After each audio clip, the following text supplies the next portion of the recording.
Australia's unemployment rate has surprised the market by jumping in January, suggesting the economic slowdown is underway. Let's bring in our business reporter, Edward Boyd. Ed, the unemployment rate, it increased to 3.7% during the month.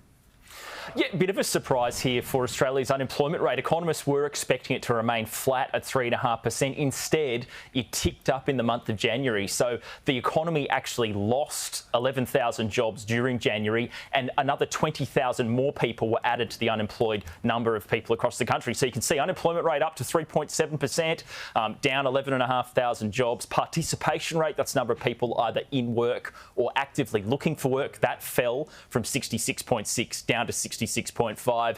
Underemployment rate, that stayed the same, and then hours worked slipped by about 40 million hours. So it was a bit of a surprise here on the numbers from the jobs figures, because economists were expecting the unemployment rate to slowly start ticking up throughout this year, but not in the month of January. They're expecting the rate to start lifting a little bit further into the year once we really start to feel the impact of these interest rate rises and what they've been having on Australia's economy, Ash. And so, Ed, the big question, of course, is what does this mean for interest rates and the Reserve Bank? Well, the Reserve Bank just last week put out their statement on monetary policy, which includes their detailed economic forecast for the next year or two.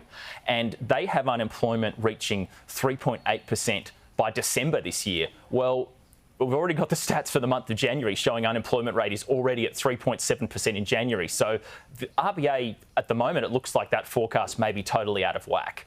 So let's just have a look at the share price reaction here with the ASX 200 today. You can see at 11:30 is where that sort of spiked towards the back third of the screen. So the market actually started ticking up after the jobless figures came out, because the market's now expecting the economy, this sort of slowdown is already starting to happen earlier in the year than expected. If we go to the next page, we can look at the AU, the Aussie dollar, and you can see the Aussie dollar has actually been dipping a little bit off the back of these numbers. So it was at around 71 US cents a couple of weeks ago. It's obviously started coming back a bit, and it's now at about 68.79 cents. So the Reserve Bank Governor, he's actually again appearing before Parliament tomorrow. This time it's the House of Reps Economics Committee in Canberra. So I believe it's going to be a longer appearance, potentially about 3 hours. So expect potentially some questions around the RBA's economic forecasts and just how accurate they've been over the past couple of years.